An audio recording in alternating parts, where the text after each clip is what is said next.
move over here. Okay, so good morning, everyone. We're now mic'd up. Okay, so the sort of hidden text, the subtext here is the little subtitle is 2 art history majors end up in charge of over $1 million and live to tell the tale.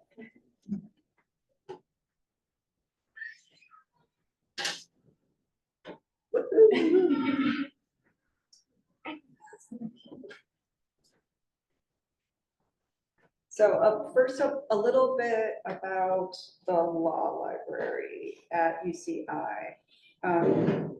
So we have entirely separate funding and management from the main UC Irvine library, so that makes us a little bit different. However, we do share the ILS with our main libraries colleagues. So we haven't been around very long. We started we had our first class of 1Ls, and they began in 2009. So we started buying in 2008. In 2018, our campus libraries migrated to Alma from Millennium, and we went with them. There are 5 full-time equivalents in the Law Library Collection Services Department. That includes librarian series folks, meaning they have requirements for promotion, and library assistants, meaning they don't have requirements for promotion, but that's pretty much the only difference, because library assistants, maybe this is the same at your library too, actually regularly have library degrees and tons of experience. We also have an administrative officer, and she reports directly to the law library director. So, and the fact of those 2 different reporting lines is kind of important later. In the law school, there are 6 of our colleagues that work in the finance department, and we have approximately $1 million collection budget. It used to be a little bigger, like everyone else. It's been shrinking over the past few years. And my name is Ellen. I'm the head of TS, and this is my colleague, Ashley. She is in charge of acquisitions and print catalog.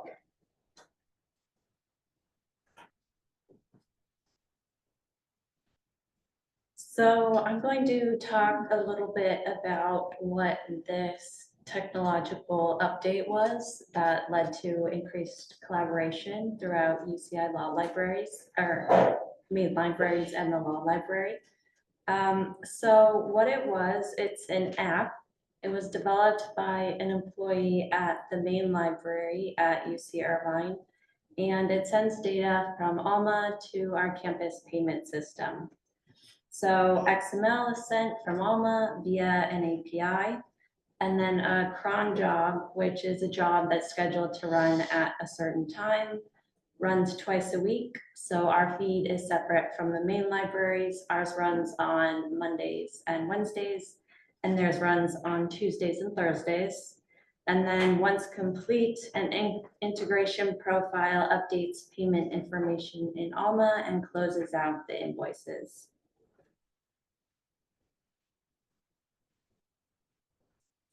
So to go over a little bit of how we did things before the implementation of this API, in Alma, law library staff manually input all the information, and then our colleagues in Accounts Payable also manually input the same information into the campus payment system, KFS. And this resulted in a lot of errors. In fiscal year 2024, there were 24 general error corrections. And then there was a lot of duplicative oversight that really was unnecessary. And then at the main library, as they've described it to me, their process was a bit clunky. There were a ton of different steps, and another issue was they were limited in how many invoices they could send per day. And that was especially problematic near fiscal close. So is anybody else in acquisitions here? Okay, there's just a couple people in the room. I just want to Does anybody else do double entry, or is your campus system already hooked up? No, we've got some double entry nods for the recording. Okay, so you understand our pain. And it is so awesome that it doesn't work this way anymore. And the reason it doesn't work this way anymore is basically because our main libraries colleagues are amazing. So there are sunbeams flying down on this image of our colleague Tammy in the main library. She is the head of acquisitions there. They decided to migrate from their clunky system to an API-based system, and they were like, "Do you want to come?" And we were like, "Please, please, please, please, please." So again, just generous colleagues, gotta put that out there.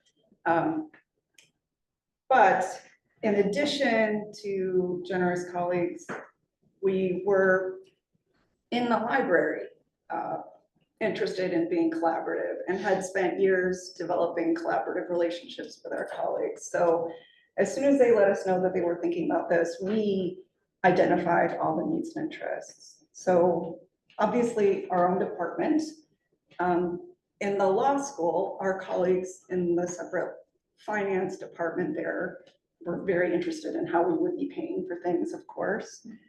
In the main libraries, there would be people who would be helping us figure out the code. And then on campus, the accounts payable department would of course be very interested in how we're paying for things. And again, before this API migration, we had been double keying. So we had no permission from our campus finance system to sort of play, not, I don't want to say fast and loose, but to like affirm that we had appropriate controls in place, that they would allow us to just send money directly from the finance system. And in contrast, in the main libraries, they did have that already established. So that was a big difference.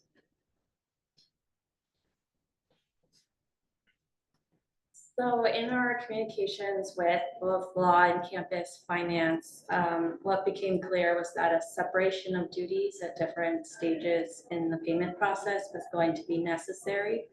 And we were also going to need a fair amount of oversight, especially for our more expensive payments. And these were things we'd already been doing in the law library.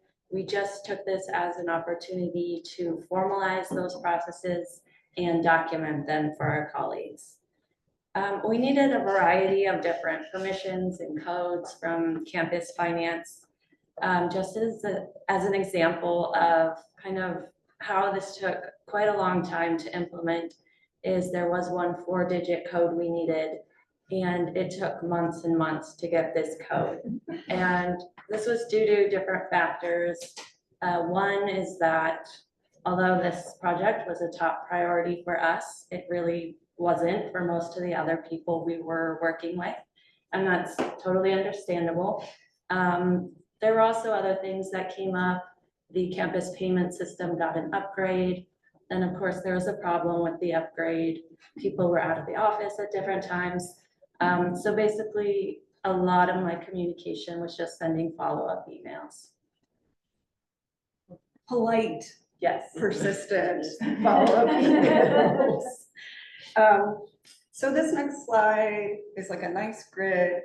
The thing I want to highlight is that at the top, there's sort of the years. You see that there are 3 years represented in this project. And then going down are sort of groups of people that I have highlighted. And for simplification, there are 4 different groups of people in different organizations on campus. And I think if you've ever dealt with like a library tech project, this will all look familiar, both the timeline and knowing multiple stakeholders with needs and interest. And one thing I want to flag that was really important for this presentation is that the first half of 2024 in January, we got the okay from campus accounts payable, the big body that deals with, you know, the validation procedures and accounting and auditing. And they said, okay, what you've told us you're going to do is fine. You can go ahead and send money directly from campus payments to whoever you're telling us that you can send money to. So at that point, we didn't really have to talk with our colleagues in the law school finance, about what we were doing and where money was going, even though law school finance is the ones that set our budget. But we chose to continue communicating because if there is an audit and for other reasons, those colleagues are really, really important to us. We want to have great relationships with them. So, like Ashley said, though, this grid on the bottom, that middle thing, from February to June, that was the 4-digit code experience. 6 months, polite and persistent. Ashley's a wonderful communicator. So glad she's in our department. So this is a memo that we created to outline and document the entire process for our colleagues in campus and law finance. And I ended up updating this memo several times over quite a few months. Most of the changes I made were small, but it just stemmed from both law and campus finance not really having a clear idea of how the library worked or how our payment system worked or kind of who was involved in that. So by creating this memo, we really helped to demystify what was happening and how everything was going to work and that there would be plenty of oversight. And then in June 2024, all stakeholders were happy with the process, and so the memo was finalized. This memo was an amazing piece of work.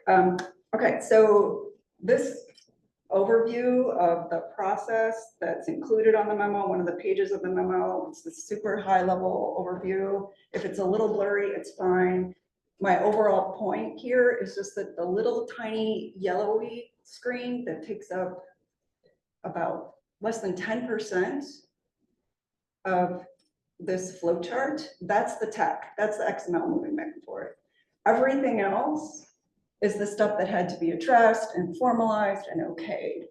And so again, if you've done a technology project, this might feel right. Like the actual tech is just one small piece. And then getting all the people and the processes sort of okay with how the tech is going to be used, including policies, like we're talking about policies for AI and not having those.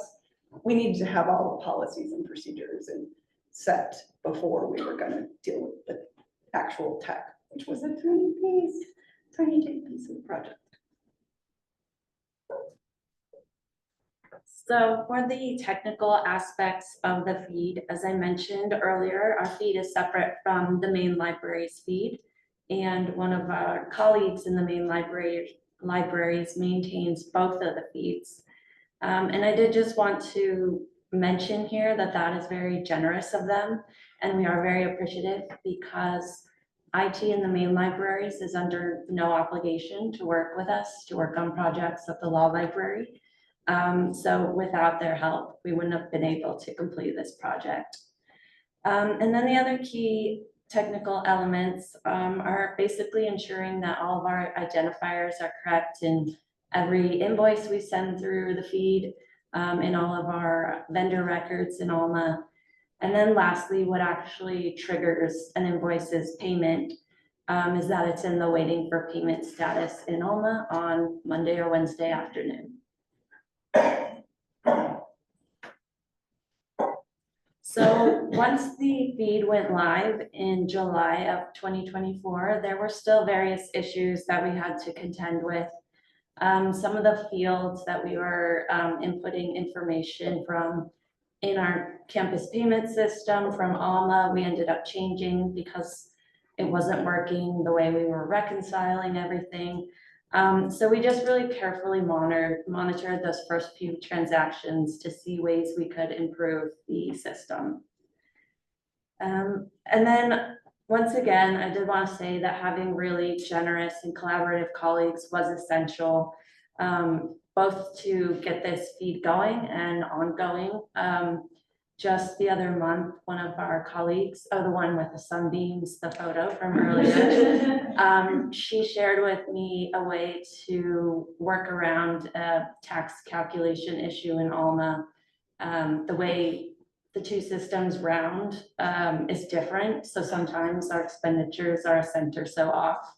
And so she showed me how to work around that so we can have expenditures that are exactly the same in both systems. So really having such great colleagues is really essential.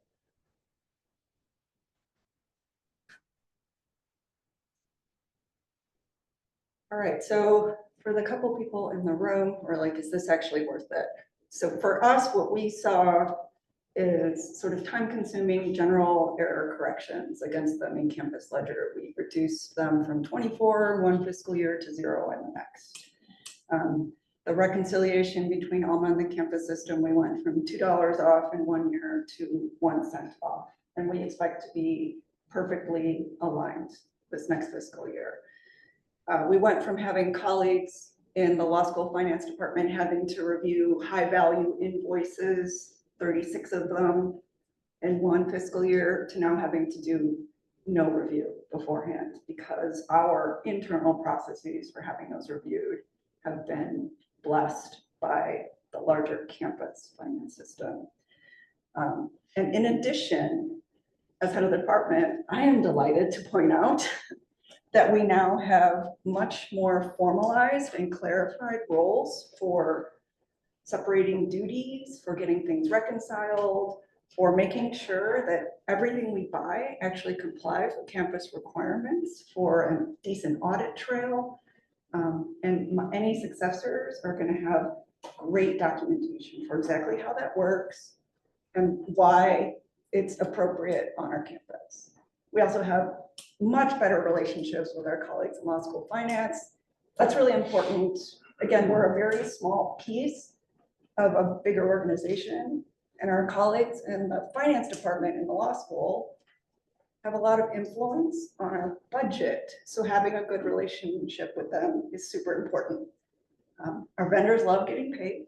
They love getting paid in a super timely way.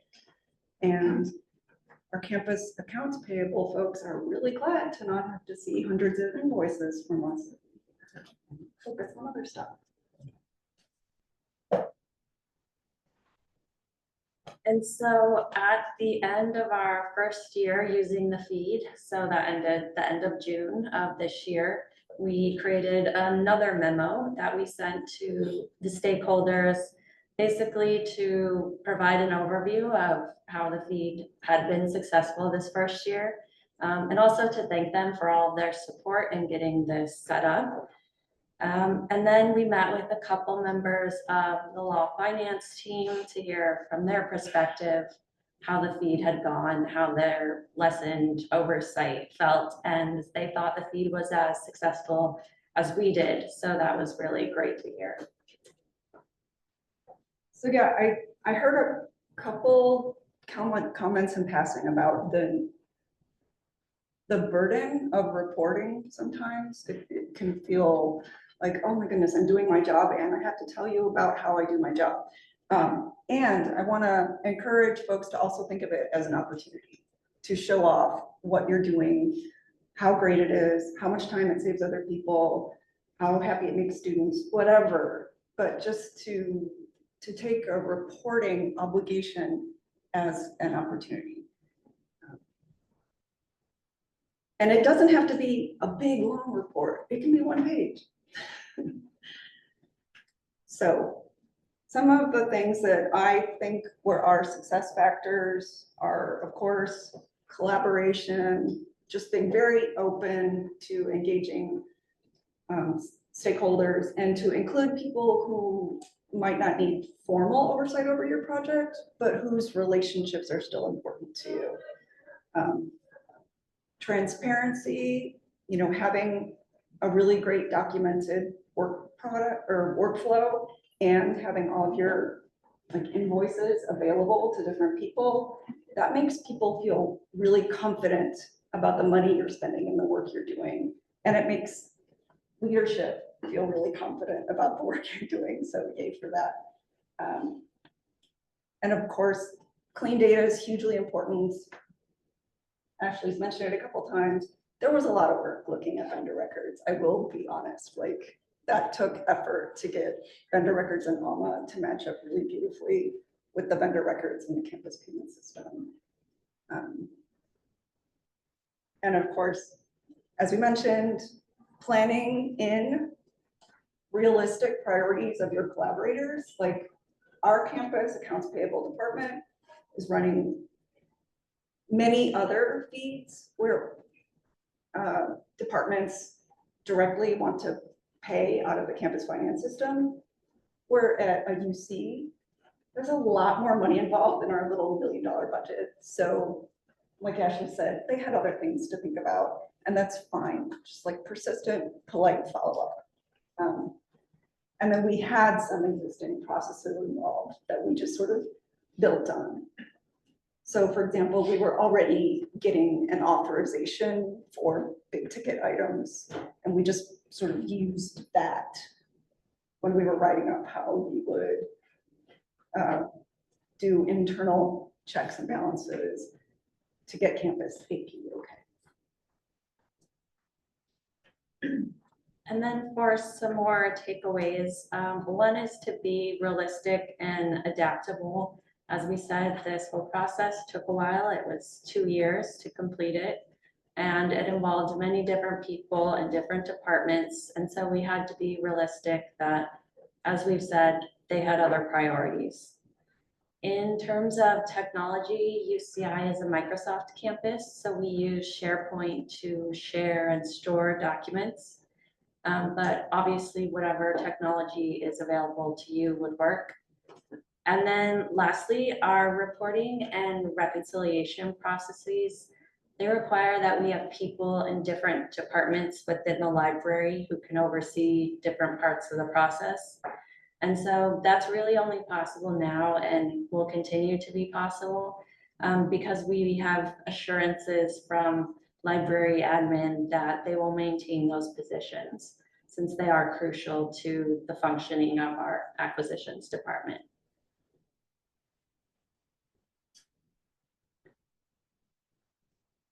All right, so these are final thoughts. Again, like I manage this small department, so maybe my view is a little different.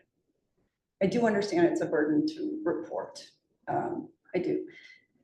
But taking an opportunity to report, to show off what you're doing, it's such a great, the payback there is so big. And I really encourage folks to think of it that way. So a new technology program, new staff coming in, just look, I encourage folks to look for opportunities to build relationships with colleagues, to increase transparency, to increase collaboration. And that can include establishing and refining a reporting process. I know that my law library director knew what we did before she heard it, but people are context switching.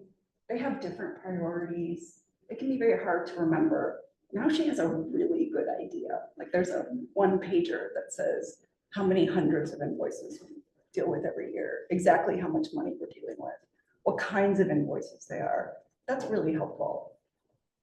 And then my final thing is the project documentation for this can be super lightweight. Like we did not have a base camp. We did not have a sauna. We were not using ticketing. We kept it really lightweight and it worked fine. Don't let the perfect be the enemy of the good. You can get like we have a OneNote page. And then as you build in the like reporting process, that can act as documentation too. So I hope that was interesting. This was such a great project. I know it took 6 months of persistent and polite email, but it was so worth it. It's been really good.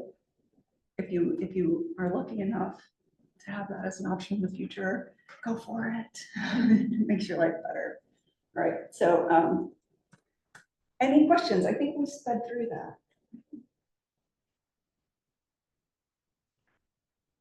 Josh? Thank you, this was great. So I've a little question, but I think I want to ask about, you said you were only off by 1 cent this year. Are you making, are you using like workarounds in the way that you account for things like multi-year agreements and that kind of thing? Or are you actually using everything the way that it's working and you're not like using plunges to make it work? It's actually, you're using the system way it should. I hear what you're saying. So you're asking about like, sort of, does the acquisitions data in Alma actually end up like reconciling really well, and can we use it as intended? Right, I mean, because ours do not match. Yeah. And we're kind of okay with that, because if we made them match, we would be using workarounds, particularly for multi-year agreements and that kind of thing. But it sounds like they're matching and appropriate. Yeah, so again, art history majors. The accounting terminology about like different kinds of ledgers you can have and different times when like things hit the books. I know that exists. Right, but I went to law school, they promised me I would never have to do math. So basically, yes, the invoices for that piece of the year hit and we pay.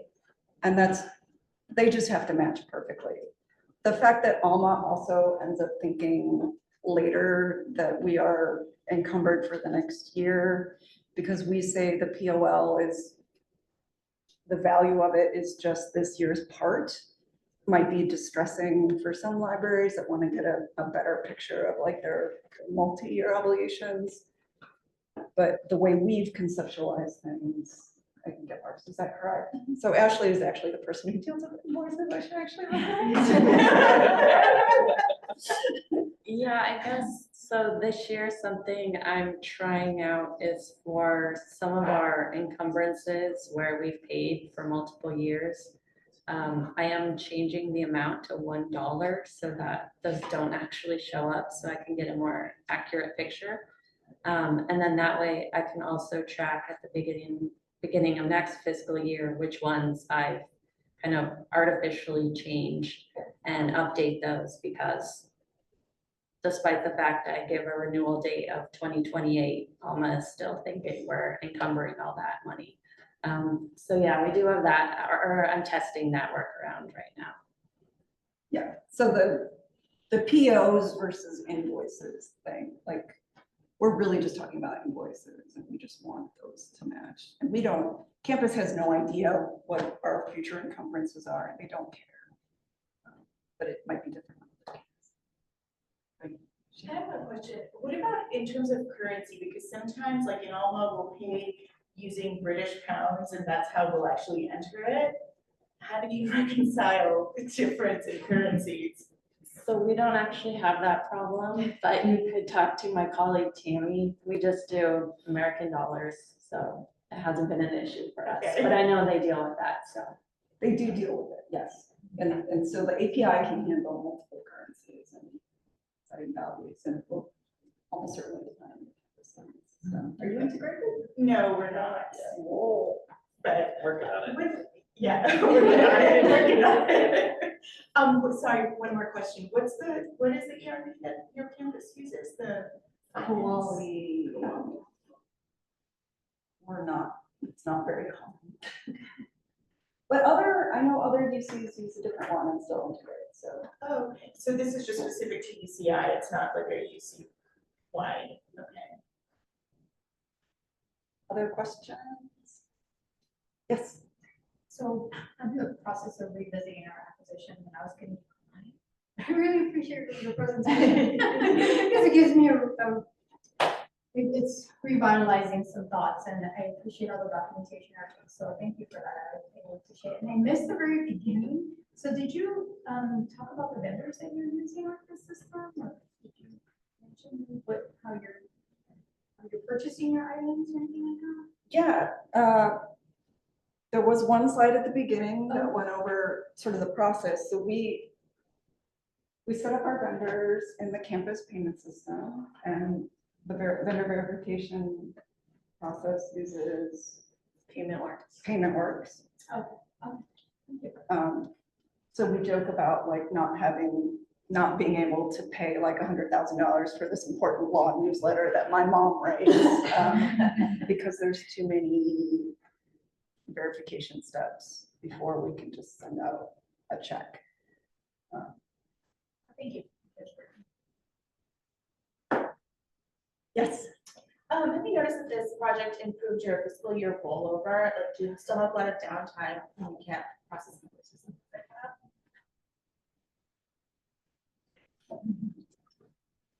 that? I think it's maybe not so much helped at the end of the year, but definitely that because we're reconciling every month, it's a lot easier. We don't have a lot of discrepancies like we did in previous years.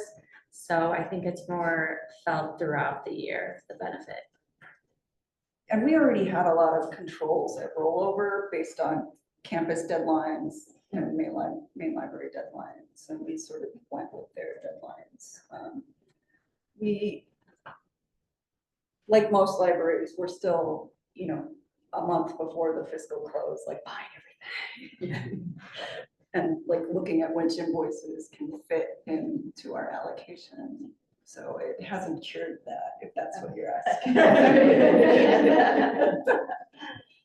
But Ashley is actually doing a like tips and tricks for fiscal close at Charleston presentation.